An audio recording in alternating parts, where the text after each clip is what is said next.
Hello KCT aspirants and also NEET aspirants. NEET aspirantsಗೆ revised score card ಸಹ release ಮಾಡಿದ್ದಾರೆ. So download ಮಾಡ್ಕೊಳ್ಳಿ, ನಿಮ್ಮ ರ್ಯಾಂಕು ನಿಮ್ಮ ಮಾರ್ಕ್ಸು ನೋಡ್ಕೊಳ್ಳಿ. Ranks are very important. Based on the ranks counselling will be done. Marks ಏನು ನೋಡೋದಿಲ್ಲ, rank ನೋಡ್ತಾರೆ. ಯಾಕೆಂದರೆ ಸೇಮ್ ಮಾರ್ಕ್ಸು ಸಾವಿರಾರು ಜನಕ್ಕೆ ಬಂದಿರುತ್ತೆ. ಈಗ ಇಂಜಿನಿಯರಿಂಗ್ ಸ್ಟೂಡೆಂಟ್ಸು ತುಂಬ ಜನ ಕನ್ಫ್ಯೂಸ್ ಆಗಿದ್ದರು. ಫಸ್ಟ್ ಇಂಜಿನಿಯರಿಂಗ್ ಕೌನ್ಸಿಲಿಂಗ್ ಮಾಡಿಬಿಡ್ತಾರೆ, ನೆಕ್ಸ್ಟ್ ನೀಟ್ ಮಾಡ್ತಾರೆ. ಆಲ್ ನೀಟ್ ಸ್ಟೂಡೆಂಟ್ಸು ಇಲ್ಲಿ ಸೀಟ್ ಹಿಡ್ಕೊಂಡು ಕೂತಿರ್ತಾರೆ ಅಂತ.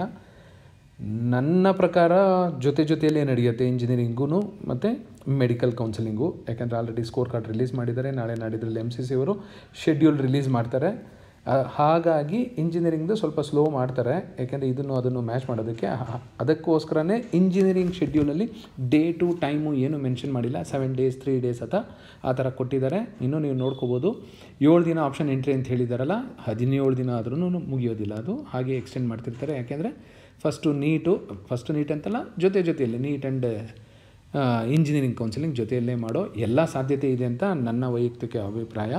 ನೋಡೋಣ, ಹಾಗೆ ಆಗುತ್ತೆ ಅಂದ್ಕೊಂಡಿದ್ದೀನಿ. ಹಾಗಾದರೆ ಮಾತ್ರ ಒಂದು ಅರ್ಥ ಇರುತ್ತೆ ಇಂಜಿನಿಯರಿಂಗ್ ಕೌನ್ಸಿಲಿಂಗ್ಗೆ. ಇಲ್ಲ ಅಂದರೆ ಡಿಸರ್ವಿಂಗ್ ಕ್ಯಾಂಡಿಡೇಟ್ಸ್ಗೆ ಸಿಗೋದಿಲ್ಲ. ತುಂಬ ಜನ ಎಲ್ಲ ಬಂದು ಸೀಟ್ ಹಿಡ್ಕೊಂಡಿರ್ತಾರೆ. ಅವರು ಅಡ್ಮಿಟ್ ಆಗೋದಿಲ್ಲ, ಬಟ್ ಸುಮ್ಮನೆ ಒಂದು ಕೈಯಲ್ಲಿ ಒಂದು ಸೀಟ್ ಇರಲಿ ಅಂತ ಆಪ್ಷನ್ ಎಂಟ್ರಿ ಮಾಡಿರ್ತಾರೆ. ಅದೇ ಮೆಡಿಕಲ್ಲು ಡೆಂಟಲ್ ಕೌನ್ಸಿಲಿಂಗ್ ಎಲ್ಲ ನಡೆದರೆ so they will leave engineering counselling. ಹಾಗಾಗಿ ಯಾವಾಗಲೂ ನೀಟ್ ಕೌನ್ಸಿಲಿಂಗ್ ಫಸ್ಟ್ ಆದರೆ ಒಳ್ಳೆಯದು. ನೋಡೋಣ, ಇದು ಎಲ್ರಿಗೂ ಗೊತ್ತಿರೋ ವಿಷಯನೇ. ಸೊ ಇದನ್ನು ಫಾಲೋ ಮಾಡಿದ್ರೆ KE ತುಂಬ ಒಳ್ಳೆಯದು. ಇದೊಂದು ಜನರಲ್ ವಿಡಿಯೋ ಅಂದ್ಕೊಳ್ಳಿ, ಬಟ್ ನನ್ನ ಪ್ರಕಾರ ತುಂಬ ಇಂಪಾರ್ಟೆಂಟ್ ವಿಡಿಯೋ. ಯಾಕೆಂದರೆ ಒಂದಷ್ಟು ವಿಷಯಗಳು ಎಲ್ರಿಗೂ ಗೊತ್ತಿರಲೇಬೇಕಾಗತ್ತೆ ಕೌನ್ಸಿಲಿಂಗಲ್ಲಿ ಪಾರ್ಟಿಸಿಪೇಟ್ ಮಾಡಬೇಕಾದ್ರೆ. ಬಟ್ ಒಂದಷ್ಟು ಜನ ನೆಗ್ಲೆಕ್ಟ್ ಮಾಡ್ತಾರೆ, ಏನಿದೆ ಇದರಲ್ಲಿ ಅಂದ್ಕೊಂಡು ನೆಗ್ಲೆಕ್ಟ್ ಮಾಡಿರ್ತಾರೆ. ಆ ನೆಗ್ಲಿಜೆನ್ಸಿಂದ ತುಂಬ ಸರಿ ಸಾವಿರಾರು ಜನ ತುಂಬ ತೊಂದರೆಗೆ ಒಳಗಾಗಿದ್ದಾರೆ. KE ಹತ್ರ ಹೋಗ್ತಾರೆ, ಅಲ್ಲೇನೋ ಮಾತಾಡೋಕ್ಕೆ ಹೋಗ್ತಾರೆ, ಅಲ್ಲಿರೋರು ಇವ್ರನ್ನ ಒಳಗಡೆಗೂ ಬಿಡೋದಿಲ್ಲ. ಏನೇನೇನೋ ಆಗಿದೆ ತುಂಬ ಸರಿ. ನಾರ್ತ್ ಕರ್ನಾಟಕದಿಂದ ಬೆಂಗಳೂರು ಬರಬೇಕು, ಇಲ್ಲ ಅನ್ನೋ ಮೀಟ್ ಮಾಡಬೇಕು. ಅದಕ್ಕೆ ಯಾವುದೂ ತಪ್ಪಾಗದಿರೋ ಥರ ನೋಡಿ ಅಂತ ಎವ್ರಿ ಇಯರ್ ಹೇಳ್ತೀನಿ. ಆದ್ರೂ ಒಂದಷ್ಟು ಜನ ತಪ್ಪು ಮಾಡ್ತಿರ್ತಾರೆ because of negligence or ignorance. ಹಾಗಾಗಿ ಒಂದಷ್ಟು ನೀಟಾಗಿ ಒಂದಷ್ಟು ಪಾಯಿಂಟ್ಸ್ ತಿಳ್ಕೊಳ್ಳಿ. ಇದಕ್ಕೇನಿದೆ, this is not rocket science, very simple. ತುಂಬ ಜನ ಕೌನ್ಸಿಲಿಂಗ್ ಅಂದರೆ ವೆರಿ ಕಾಂಪ್ಲಿಕೇಟೆಡ್ ಪ್ರೊಸೀಜರ್ ಅಂದ್ಕೊಂಡ್ಬಿಟ್ಟಿದ್ದಾರೆ. ತುಂಬ ಸಿಂಪಲ್. ನಿಮ್ಮ ನ್ಯೂಸ್ ಪೇಪರ್ ಓದೋ ಥರನೇ ಇನ್ಫಾರ್ಮೇಷನ್ ಬುಲೆಟಿನ್ನ ನೀಟಾಗಿ 1 ಸರಿ ಅಲ್ಲ 2 ಸರಿ ಓದಿ. ತುಂಬ ಟೈಮ್ ಇದೆ ಸ್ಟೂಡೆಂಟ್ಸ್ಗೆ. ಪೇರೆಂಟ್ಸ್ಗೆ ಸಂಜೆ ಬಂದಮೇಲೆ ಇಲ್ಲ ವೀಕೆಂಡಲ್ಲಿ ಸಂಡೇ ಅಲ್ಲಿ ಇಲ್ಲಿ ಹೋಗೋ ಬದಲು ಕೂತ್ಕೊಂಡು 1-2 ಸರಿ ಓದಿದ್ರೆ ತುಂಬ ಸಿಂಪಲ್ಲಾಗಿ ಕೊಟ್ಟಿದ್ದಾರೆ. ತುಂಬ ನೀಟಾಗಿ ಅರ್ಥ ಆಗುತ್ತೆ. ಇಲ್ಲ ಫ್ರೆಂಡ್ಸನ್ನ ಕೇಳಿ, ಇಲ್ಲ ಒಂದಷ್ಟು ವೀಡಿಯೋಸ್ ನೋಡಿ. ನನ್ನ ಪ್ರಕಾರ this is not A complicated procedure, this is very simple and transparent procedure. ಹಾಗಾಗಿ ಒಂದಷ್ಟು ಡೀಟೇಲ್ಸ್ ಕೊಟ್ಟಿದ್ದೀನಿ. ಈ ಕ್ಷಣಕ್ಕೆ ನಿಮಗೆ ಏನು ಇಂಪಾರ್ಟೆಂಟ್ ಆಗಿರುತ್ತೆ ಅನ್ನೋದು ಮಾತ್ರ ಹೇಳ್ತೀನಿ. ಸೊ ಮಾರ್ಕ್ ಆದ ಮೇಲೆ ಫಸ್ಟ್ ರೌಂಡ್ಗೆ ಏನು ಇಂಪಾರ್ಟೆಂಟು ಆಗೊಂದು ವೀಡಿಯೋ ಮಾಡ್ತೀನಿ. ಈಗ ಈ ಕ್ಷಣಕ್ಕೆ ನಿಮ್ಗೆ ಏನೇನು ಇಂಪಾರ್ಟೆಂಟು ಅನ್ನೋದು ಮಾತ್ರ ನೋಡೋಣ. Very important points to remember during counselling ಅಂತ. ಯಾವ ಪಾಯಿಂಟು ನಿಮಗೆ ತುಂಬ ಇಂಪಾರ್ಟೆಂಟ್ ಆಗುತ್ತೆ ಅಂತ. ಒಂದು important instructions on 1 time option entry. ಯಾಕೆಂದರೆ ಇದನ್ನು ಯಾಕೆ ಇನ್ಕ್ಲೂಡ್ ಮಾಡಿ ಅಂಡರ್ಲೈನ್ ಎಲ್ಲ ಮಾಡಿದ್ದೀನಿ ಅಂದರೆ, ತುಂಬ ಜನ ಕೇಳ್ತಿದ್ರು, ಸರ್ 1 time ಆಪ್ಷನ್ ಎಂಟ್ರಿ ಅಂತಿದೆ, ಒಂದು ಸರಿ ಮಾಡಿದ್ಮೇಲೆ ಆಮೇಲೆ ಎಡಿಟ್ ಮಾಡೋಕ್ಕಾಗಲ್ವ ಅಂತ. ಇದು ಹಾಗಲ್ಲ. ಇದು ಏನು ಹೇಳುತ್ತೆ ಅಂದರೆ, the priority of options entered by the candidate for the first round will remain same for all the rounds of seat allotment. First ರೌಂಡ್ಗಿಂತ ಮೊದಲು ಏನು ಆಪ್ಷನ್ ಎಂಟ್ರಿ ಮಾಡಿರ್ತೀರೋ ಅದು ಸೆಕೆಂಡ್ ಮತ್ತು ಸೆಕೆಂಡ್ ಎಕ್ಸ್ಟೆಂಡೆಡ್ಗೆ ಹಾಗೇ ಉಳ್ಕೊಳ್ಳುತ್ತೆ. ಅದಾದ ಮೇಲೆ ನಿಮಗೆ ಆ್ಯಡ್ ಮಾಡೋದಕ್ಕೆ ಬಿಡೋದಿಲ್ಲ. ಯಾವುದೇ ಕಾಲೇಜಸ್ನ ಆ್ಯಡ್ ಮಾಡೋದಕ್ಕೆ ಡಿಲೀಟ್ ಮಾಡ್ಬೋದು, ರೀಆರ್ಡರ್ ಮಾಡ್ಕೋಬಹುದು. ಹಾಗಾಗಿ ನಿಮ್ಗೆ ಯಾವ್ಯಾವ ಕಾಲೇಜ್ ಬೇಕೋ ಅದನ್ನು ಈಗಲೇ ಇನ್ಕ್ಲೂಡ್ ಮಾಡ್ಕೊಳ್ಳಿ, ಆಮೇಲೆ ಇನ್ಕ್ಲೂಡ್ ಮಾಡ್ಕೊಳ್ಳೋಕ್ಕೆ ಆಗೋದಿಲ್ಲ ಅಂತ. ಬಟ್ ನನ್ನ ಸಜೆಷನು, ನಿಮ್ಗೆ ಇಷ್ಟ ಇಲ್ಲದಿರೋ ಕಾಲೇಜು ಇನ್ಕ್ಲೂಡ್ ಮಾಡ್ಕೋಬೇಡಿ. ಅದು ಸಿಕ್ಕಿದ ಮೇಲೆ ಯಾವಾಗಲೂ ಅಷ್ಟೇ, ಮ್ಯಾನ್ ಪ್ರಪೋಸಸ್ ಗಾಡ್ ಡಿಸ್ಪೋಸಸ್. ನಿಮ್ಗೆ ಯಾವ್ದು ಇಷ್ಟ ಇಲ್ಲೋ ಅದು ಸಿಕ್ಕಿರುತ್ತೆ. ಆಮೇಲೆ ಮತ್ತೆ ತುಂಬ ಗಲಾಟೆ ಮಾಡ್ತೀರಾ, ನನಗೆ ಇದು ಇಷ್ಟ ಇಲ್ಲ, ನಾನು ಸೇರ್ಕೊಳ್ಳಲ್ಲ ಅಂತ KE ಹತ್ರ ಹೋಗ್ತೀರಾ, ಯಾರನ್ನೋ ಮೀಟ್ ಮಾಡೋಕ್ಕೆ ಹೋಗ್ತೀರಾ. ಅದೆಲ್ಲ ಆಗದಿರೋ ಕೆಲಸ. ಹಾಗಾಗಿ ಕರೆಕ್ಟಾಗಿ ತುಂಬ ಟೈಮ್ ಇದೆ, ನೋಡಿಕೊಂಡು ಆರಾಮಾಗಿ ಆಪ್ಷನ್ ಎಂಟ್ರಿ ಮಾಡಿ. ತುಂಬ ಜನ ಆಲ್ರೆಡಿ ಮಾಡಿಬಿಟ್ಟಿದ್ದಾರೆ, ತುಂಬ ಹರಿಯಲ್ಲಿದ್ದರು, ತುಂಬ ಜನ ಮಾಡಿದ್ದಾರೆ. ಬಟ್ ಏನು ಮಿಸ್ಟೇಕ್ ಆಗದಿರೋ ಥರ ನೋಡ್ಕೊಳ್ಳಿ. ಸೊ 1 time ಆಪ್ಷನ್ ಎಂಟ್ರಿ ಅಂದರೆ ನೀವು ಎಷ್ಟು ಟೈಮ್ ಬೇಕಾದರೂ ಮಾಡ್ಬೋದು. ಬಟ್ ಈಗ ಮತ್ತು ಮಾರ್ಕ್ ಆದಮೇಲೆ ಫಸ್ಟ್ ರೌಂಡ್ಗಿಂತ ಮೊದಲು, ಫಸ್ಟ್ ರೌಂಡ್ ಆದಮೇಲೆ ಮಾಡಲಿಕ್ಕಾಗಲ್ಲ. That is called as 1 time option entry. Candidates will not be allowed to enter options again for any other rounds. ಕ್ಲಿಯರಾಗಿ ಕೊಟ್ಟಿದ್ದಾರೆ. ಮುಂದಿನ ಫರ್ದರ್ ರೌಂಡ್ಸ್ಗೆ you will not be allowed to enter options again. ಮತ್ತೆ ಇನ್ನೊಂದು ಸರಿ ಕೂತ್ಕೊಂಡು ಮಾಡೋದು, ಮತ್ತೆ ಇನ್ನೊಂದು ಸರಿ ಅಂತಿಲ್ಲ. 1 ಸರಿ ಮಾಡಿದ್ರೆ ಮುಗೀತು. Candidates may delete or alter the order of option based on the choice of the candidate opted after the respective round of the seat allotment. First round ಆದ ಮೇಲೆ ಯಾವುದೋ ಒಂದು ಕಾಲೇಜ್ ನಿಮ್ಗೆ ಇಷ್ಟ ಆಗಿರೋದಲ್ಲ, you can delete it, you can alter the order of options depending on the choice of the candidate. ಈ choice ಅನ್ನೋದು ನೋಡಿ ಫುಲ್ ಕ್ಯಾಪಿಟಲ್ ಲೆಟ್ರಲ್ಲಿದೆ, ಯಾಕೆಂದರೆ ಇದು ತುಂಬ ಇಂಪಾರ್ಟೆಂಟ್ ಆಗುತ್ತೆ ಕೌನ್ಸಿಲಿಂಗಲ್ಲಿ. ಇಗ್ನೋರ್ ಮಾಡಬೇಡಿ, ನೆಗ್ಲೆಕ್ಟ್ ಮಾಡಬೇಡಿ. ಆಲ್ರೆಡಿ ನಾನೊಂದು ವಿಡಿಯೋ ಮಾಡಿದ್ದೀನಿ ಚಾಯ್ಸಸ್ ಬಗ್ಗೆ. ಮುಂದೆ ಫಸ್ಟ್ ರೌಂಡ್ ರಿಸಲ್ಟ್ ಬಂದ ಮೇಲೆ ಸಹ ಇನ್ನೊಂದು ವಿಡಿಯೋ ಮಾಡ್ತೀನಿ, ಚಾಯ್ಸ್ 1 2 3 4 ಅಂದರೆ ಏನು ಅಂತ. ತುಂಬ ಸಿಂಪಲ್ ಇದೆ, ತುಂಬ ಸಿಂಪಲ್. ಮೈಸೂರು ಪಾಕ್ ತಿಂದಷ್ಟೇ ಸಿಂಪಲ್ ಆಗಿದೆ, ತುಂಬ ಏನು ಕನ್ಫ್ಯೂಸ್ ಮಾಡ್ಕೊಳ್ಳೋ ಅಗತ್ಯ ಇಲ್ಲ. ಹಳೆಯ ವಿಡಿಯೋ ನೋಡಿ, ಇಲ್ಲಾಂದರೆ ನೆಕ್ಸ್ಟ್ ಅದರ ಅಗತ್ಯ ಇದ್ದಾಗ ಇನ್ನೊಂದು ಸರಿ ಚಾಯ್ಸ್ ಬಗ್ಗೆ ಹೇಳ್ತೀನಿ. ಬಟ್ ಚಾಯ್ಸಸ್ ಬಗ್ಗೆ ಅಂತೂ ಖಂಡಿತ ನೀವು ತಿಳ್ಕೊಂಡಿರಲೇಬೇಕು, ಯಾವುದು ಕನ್ಫ್ಯೂಷನ್ ಇರಬಾರ್ದು. The candidate will be allowed to enter all the options in the discipline all the disciplines to which he or she is eligible. Suppose you are eligible for pharmacy, AGBSC, veterinary, ಇನ್ನು ಯಾವುದೋ ಕೋರ್ಸಸ್ಗೆ eligible ಇದ್ದರೆ ಎಲ್ಲ ಕೋರ್ಸಸ್ಗೂ ನೀವು ಈಗ KCET ಕೌನ್ಸಿಲಿಂಗಲ್ಲಿ options entry ಮಾಡಬಹುದು. ಬರೀ engineering ಅಂತೆಲ್ಲ ಎಲ್ಲ ಕೋರ್ಸಸ್ಗೂ ಮಾಡಬಹುದು. ಇನ್ನೂ ಒಂದು ಇಂಪಾರ್ಟೆಂಟ್, ತುಂಬ ಜನ ಕ್ವಶನ್ ಕೇಳ್ತಾರೆ, ಸರ್ 20 ಕಾಲೇಜ್ ಮಾಡಬೇಕಾ, 50 ಮಾಡಬೇಕಾ, ಕೋರ್ಸಸ್ ಮಾಡ್ಬೋದಾ, ಒಂದೇ ಕಾಲೇಜಲ್ಲಿ ಎಲ್ಲ ಕೋರ್ಸಸ್ಸು ಹಾಕ್ಬೋದಾ? ಡಿಫ್ರೆಂಟ್ ಸಾರ್ಟ್ಸ್ ಆಫ್ ಡೌಟ್ಸ್ ಬರ್ತಿದೆ. ಅದಕ್ಕೆ ಇದನ್ನು ಇನ್ನೂ ಸ್ವಲ್ಪ ಕ್ಯಾಪಿಟಲಲ್ಲಿ ಫಾಂಟ್ ಸೈಜ್ ಜಾಸ್ತಿ ಮಾಡಿ ಕೊಟ್ಟಿದ್ದೀನಿ. There is no limit for entry of options, ಯಾವುದೇ ಲಿಮಿಟ್ ಇಲ್ಲ. ಎಷ್ಟು ಕಾಲೇಜ್ ಬೇಕಾದರೂ ಹಾಕ್ಕೊಳ್ಳಿ, ಎಷ್ಟು ಕೋರ್ಸಸ್ ಬೇಕಾದರೆ ಹಾಕ್ಕೊಳ್ಳಿ, ನಿಮ್ಗೆ ಇಷ್ಟ ಬಂದಿರೋ ಪ್ರಯಾರಿಟಿಯಲ್ಲೂ ಹಾಕ್ಕೊಳ್ಳಿ, ಎಲ್ಲದಕ್ಕೂ ನೀವೇ ಜವಾಬ್ದಾರರು. So you can enter any number of options, there is no limit. Sir ನನಗೆ ಸುಸ್ತಾಯಿತು, ನಾನು 50 ಕಾಲೇಜು 50 ಕೋರ್ಸಸ್ ಅಷ್ಟೇ ಹಾಕಿದ್ದೀನಿ ಅಂದರೆ ಅದು ನಿಮಗೆ ಸಿಗುವ ಥರ ಇರಬೇಕು. ನಿಮ್ದು ಯಾವುದೋ ರ್ಯಾಂಕ್ ಎಲ್ಲೋ ಇರುತ್ತೆ, ಇನ್ಯಾವುದೋ ಕಾಲೇಜ್ ಆಪ್ಷನ್ ಎಂಟ್ರಿ ಮಾಡಿದ್ರೆ ಸಿಗಲಿಲ್ಲ ಅಂದರೆ ತುಂಬ ಪ್ರಾಬ್ಲಮ್ ಆಗುತ್ತೆ. ನಿಮಗೆ ನೆನಪಿರಲಿ, ಸರ್ ಸಾಕು ನನಗೆ ಈ ಕಾಲೇಜಲ್ಲಿ ಸಿಗುತ್ತೆ ಅಂತ ಓವರ್ ಕಾನ್ಫಿಡೆನ್ಸ್ ಬೇಡ. ತುಂಬ ಜನ ಎವ್ರಿ ಇಯರ್ ಓವರ್ ಕಾನ್ಫಿಡೆನ್ಸ್, ನನಗೆ ಈ ರೇಂಜಲ್ಲಿ ಸಿಕ್ಕಿದೆ ಸರ್, ಲಾಸ್ಟ್ ಟೈಮ್ ಈ ಕಟ್ ಆಫ್ ಸಿಕ್ಕಿತ್ತು ಅಂತ. ಲಾಸ್ಟ್ ಟೈಮ್ ಕಟ್ ಆಫೇ ಬೇರೆ, ಈ ವರ್ಷದ ಕಟ್ ಆಫೇ ಬೇರೆ. Every year the scenario will be different. So there is no limit for entry of the options. ಅದಾದ ಮೇಲೆ a candidate can enter any number of options through ಆನ್ಲೈನಲ್ಲೇ ನೀವು ಆಪ್ಷನ್ ಎಂಟ್ರಿ ಮಾಡಬೇಕು. ಇನ್ನೊಂದು ಸಲಹೆ, ನನಗೆ ಆನ್ಲೈನ್ ಅಂದಾಗ ನೆನಪಾಯಿತು, ತುಂಬ ಜನ ಕೇಳ್ತಿದ್ರು ಮೊಬೈಲಲ್ಲಿ ಮಾಡ್ಬೋದಾ ಹಾಗೆ ಹೀಗೆ ಅಂತ. ಟ್ರೈ ಮಾಡಿ, ಬಟ್ ಮೊಬೈಲಲ್ಲಿ ಅಷ್ಟೊಂದು ಕಂಫರ್ಟಬಲ್ ಆಗಿರಲ್ಲ ಅಂದ್ಕೊಂಡಿದ್ದೀನಿ. If you are an expert you can do it. ಇಲ್ಲಾಂದರೆ ನಿಮ್ಮ ಮನೆಯಲ್ಲಿ ಡೆಸ್ಕ್ಟಾಪು ಇಲ್ಲಾಂದರೆ ಲ್ಯಾಪ್ಟಾಪ್ ಏನಾದರೆ ಮಾಡಿ. ಬಟ್ ಇಂಟರ್ನೆಟ್ ಸೆಂಟರು, ಸೈಬರ್ ಸೆಂಟ್ರಲ್ಲೆಲ್ಲ ಹೋಗಬೇಕಾದ್ರೆ ನೀವೇ ಸ್ವತಃ ಕೂತ್ಕೊಂಡು ನಿಮ್ಮ ಸೀಕ್ರೆಟ್ ಕೀ ಎಲ್ಲ ಯಾರಿಗೂ ಕೊಡದೆ, ಆ ಸೆಂಟ್ರಲ್ಲಿ ಕೂತಿರ್ತಾನಲ್ಲ ಒಬ್ಬ ಹುಡುಗ, ಅವ್ನಿಗೆ ಕೊಡದೆ ನಿಮಗೆ ಇಷ್ಟ ಆಗುವಂಥ ಕಾಲೇಜಸ್ಸು ಕೋರ್ಸಸ್ ಆಪ್ಷನ್ ಎಂಟ್ರಿ ಮಾಡಿ. ನಾನು ತುಂಬ ಸರಿ ನೋಡಿದ್ದೀನಿ, ತುಂಬ ಊರುಗಳಲ್ಲಿ ರೂರಲ್ ಸೈಡು ಹೋಗ್ತಾರೆ, ಫುಲ್ ಅವ್ನಿಗೆ ಕೊಟ್ಬಿಡ್ತಾರೆ ಸೈಬರ್ ಸೆಂಟ್ರಲ್ಲಿರೋನಿಗೆ, ಅವ್ನಿಗೆ ಇಷ್ಟ ಬಂದಿದ್ದೆ ಅವ್ನು ಎಂಟ್ರಿ ಮಾಡೋದು. He is very fancy about presidency university, alliance university, ಆ ಥರ ಒಂಥರ ವಿಚಿತ್ರವಾಗಿ ಹೆಸರಿರುತ್ತೆ, ಅವನಿಗೆ ತುಂಬ ಹೈಫೈಯಾಗಿ ಕಾಣುತ್ತದು. ಬೇರೆ ಕಾಲೇಜ್ ಅಷ್ಟು ಚೆನ್ನಾಗಿ ಕಾಣಲ್ಲ ಅವನಿಗೆ. ರಾಮಯ್ಯ, ಏನಿದು ಹಳೆ ಕಾಲದ ಹೆಸರು, ರಾಮಯ್ಯ ಥರ ಇದೆ. ಇನ್ನು ಕಮ್ಮವಾರಿ ಸಂಘ, ಇದೇನು ಹೆಸರು ಚೆನ್ನಾಗಿಲ್ಲ. ಈ ಥರದ್ದು ಏನೋ ಅವ್ರಿಗೇನೋ ಇಲ್ಯೂಷನ್ ಇರ್ತಾರೆ. ಸೇಮ್ ಪ್ಯಾಟ್ರನ್ ಎಲ್ರಿಗೂ ಎಂಟ್ರಿ ಮಾಡ್ತಾನೆ ಅವನು. ಆ ಊರಲ್ಲಿ ಹಳ್ಳಿಲಿ 20 ಜನ ಇದ್ದರು ಅಂದರೆ 20 ಜನಕ್ಕೂ same option entry. Presidency first, ಇನ್ನೊಂದು ಯೂನಿವರ್ಸಿಟಿ ಸೆಕೆಂಡು, ಇನ್ನೊಂದು ಯೂನಿವರ್ಸಿಟಿ ರಾಮಯ್ಯ ಥರ್ಡು, ಈ ಥರ ಹಾಕ್ಕೊಂಡು ಹೋಗಿರ್ತಾನೆ. ನೀವು ಹೇಳಿದ್ದು ನೀವೇ ಸ್ವತಃ ಕೂತ್ಕೊಂಡು ಮಾಡಿ. ಯಾರೋ ಮಾಡಿದ್ರು ಆಮೇಲೆ ಏನೋ ತಪ್ಪಾಯಿತು ಅಂತ ಬ್ಲೇಮ್ ಮಾಡಬೇಡಿ. ಸೊ ನೀವೇ ಕೂತ್ಕೊಳ್ಳಿ. ಇದು ತುಂಬ ಸಿಂಪಲ್ ಆಗಿದೆ. ನನಗೆ ಗೊತ್ತಿಲ್ಲ, ನಮ್ಮ ಫಾದರ್ ಅನ್ಎಜುಕೇಟೆಡ್ಡು, ಆ ರೀಸನ್ ಈ ರೀಸನ್ ಬೇಡ. ನೀವು ಸೆಕೆಂಡ್ PUC ಪಾಸ್ ಆಗಿದ್ದೀರಾ, ಇಂಟಿಗ್ರೇಷನು ಡಿಫರೆನ್ಷಿಯೇಷನ್ನೇ ಗೊತ್ತು ನಿಮಗೆ. ಆಪ್ಷನ್ ಎಂಟ್ರಿ ಬರೋದಿಲ್ವಾ? ಖಂಡಿತ ಬಂದೇ ಬರುತ್ತೆ. Believe yourself, you are intelligent. ಆನ್ಲೈನಲ್ಲೇ ಎಂಟ್ರಿ ಮಾಡಬೇಕಾಗತ್ತೆ. In the order of preferences, ಇದನ್ನಂತೂ ಹೇಳ್ತಾನೇ ಇರ್ತಾರೆ ಅವರು. ಆರ್ಡರ್ ಆಫ್ ಪ್ರಿಫರೆನ್ಸಸ್ ನನಗೆ ಒಂದು ಕಾಲೇಜಲ್ಲಿ ಯಾವುದೋ ಒಂದು A ಕೋರ್ಸ್ ಬೇಕು, ಇದು ಸಿಗಲ್ಲ ಅಂದರೆ 2ನೇ ಕಾಲೇಜಲ್ಲಿ A ಕೋರ್ಸೇ ಬೇಕು, 3ನೇ ಕಾಲೇಜಲ್ಲಿ A ಕೋರ್ಸೇ ಬೇಕು. ಇಲ್ಲ ಅಂದರೆ ಫಸ್ಟ್ ಕಾಲೇಜಲ್ಲಿ B ಕೋರ್ಸ್ ಆದರೂ ಓಕೆ, ಇದೂ ಸಿಗಲಿಲ್ಲ ಅಂದರೆ ಸೆಕೆಂಡ್ ಕಾಲೇಜಲ್ಲಿ B ಕೋರ್ಸ್ ಆದರೆ ಓಕೆ, ಇದೂ ಸಿಗಲಿಲ್ಲ ಅಂದರೆ ಥರ್ಡ್ ಕಾಲೇಜಲ್ಲಿ B ಕೋರ್ಸ್ ಆದರೆ ಓಕೆ, ಇನ್ಯಾವುದೂ ಸಿಗಲಿಲ್ಲ ಅಂದರೆ 4th ಕಾಲೇಜಲ್ಲಾದರೂ ದಯವಿಟ್ಟು ಕೊಡಿ 4A, ಇಲ್ಲೂ ಸಿಗಲಿಲ್ಲ ಅಂದರೆ ನಾನು 5Aಗೂ ಹೋಗ್ತೀನಿ. ಈ ಥರ ಆಪ್ಷನ್ ಎಂಟ್ರಿ ಮಾಡ್ಕೊಂಡು ಹೋಗಬೇಕಾಗುತ್ತೆ. ಏನು ನಿಮ್ಮ ಮನಸ್ಸಲ್ಲಿ ಇರಬೇಕು ಅಂದರೆ 1A ಬೇಕು, ಇದು ಸಿಗಲಿಲ್ಲ ಅಂದರೆ I am happy with 2A ಸಿಗಲಿಲ್ಲ ಅಂದರೆ I am happy with 3A ಕೊಟ್ಟರೆ ಸಾಕು. ಅದು ಬಿಟ್ಟು ನಿಮ್ಗೆ ಇಷ್ಟ ಬಂದಿರೋ ಕಾಲೇಜ್ನ ಎಲ್ಲೋ ಬಾಟಮಲ್ಲಿ ಹಾಕೋಬೇಡಿ, ಇಲ್ಲೆಲ್ಲೋ 7 17 ಪೊಸಿಷನಲ್ಲಿ ಹಾಕೋಬೇಡಿ. ನೆಕ್ಸ್ಟು 1B ಸಿಗುತ್ತೆ ಅಂದ್ಕೊಳ್ಳಿ. ಅಯ್ಯೋ ಸಾರ್ ನನಗೆ 17B ಬೇಕಾಗಿತ್ತು, 17th ಕಾಲೇಜ್ ಬೇಕಾಗಿತ್ತು ಸರ್, 4 ಸಿಕ್ಬಿಟ್ಟಿದೆ. ಸೊ ನಿಮಗೆ 4 5 ಸಿಕ್ಕಿದ್ರೆ ಇದ್ರ ಕೆಳಗಡೆ ಇರೋದೆಲ್ಲ ಡಿಲೀಟ್ ಆಗುತ್ತೆ. Because they are lower priority order, ಕಡಿಮೆ ಪ್ರಾಶಸ್ತ್ಯ ಕೊಟ್ಟಿದ್ರಿ ನೀವು. ನಿಮ್ಗೆ ಏನಾದರೂ ಮೇಲೆ ಪ್ರಯಾರಿಟಿ ಇರೋದು ಮಾತ್ರ ಉಳ್ಕೊಳ್ಳೋದು, ನೆನಪಿರಲಿ. ತುಂಬ ಸಿಂಪಲ್ಲಾಗಿದೆ. ಕ್ಯಾಂಡಿಡೇಟ್ಸ್ ಇನ್ನೊಂದು ನೋಟ್ ಇದೆ, ನೋಟ್ ಇದೆ, ಬೇಕಾದಾಗ ಚಿಲ್ಲರೆ ಮಾಡ್ಕೊಳ್ಳಿ. ನೋಟ್ ಅಂದರೆ ಇಂಪಾರ್ಟೆಂಟು, ಎಲ್ರಿಗೂ ಗೊತ್ತು. ನೋಟ್ ಅಂದರೆ ಕಣ್ಣು ಗೊತ್ಕೋತೀರ ಎಲ್ಲರೂ. ಸೊ ಇದು ಕನ್ನಡ ನೋಟಲ್ಲ, English note. Candidates are advice not to start entering the options directly ಅಂದ ಆನ್ಲೈನ್ ಆಪ್ಷನ್. ಡೈರೆಕ್ಟಾಗಿ ಸಿಸ್ಟಮ್ ಮುಂದೆ ಕೂತ್ಕೊಂಡು ಡೈರೆಕ್ಟಾಗಿ ಯೋಚನೆ ಮಾಡ್ಕೊಂಡು ಮಾಡಬೇಡಿ ಅಂತ KE ಅವ್ರು ಹೇಳ್ತಾ ಇದ್ದಾರೆ, ನಾನಲ್ಲ. ಇನ್ನೊಂದ್ಸರಿ ರಿಪೀಟ್ ಮಾಡ್ತೀನಿ. Candidates are advice not to start entering the options directly on the online option form on the internet without preparatory work at home. ನೀವು ಮನೆಯಲ್ಲಿ ಯಾವುದೇ ಏನು ಹೋಮ್ವರ್ಕ್ ಮಾಡಿಲ್ಲ ಅಂದರೆ ಸಿಸ್ಟಮ್ ಮುಂದೆ ಕೂತ್ಕೊಂಡು ಡೈರೆಕ್ಟ್ ಆಪ್ಷನ್ ಎಂಟ್ರಿ ಮಾಡಬೇಡಿ ಅಂತ KE ಅವರೇ ನಿಮಗೆ ಸಲಹೆ ಕೊಡ್ತಾ ಇದ್ದಾರೆ. ಸಲಹೆಯನ್ನು ಪಾಲಿಸಿದ್ರೆ ನಿಮ್ಗೆ ಒಳ್ಳೆಯದು.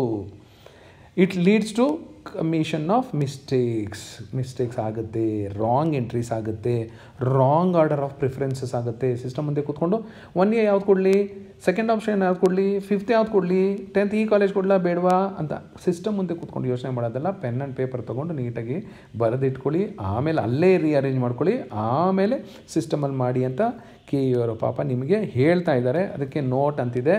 ಈ ನೋಟನ್ನು ಭದ್ರವಾಗಿ ಇಟ್ಕೊಳ್ಳಿ, ಯಾವಾಗ ಬೇಕೋ ಆಗ ಚೇಂಜ್ ಮಾಡಿಸ್ಕೋತಾ ಇರಿ.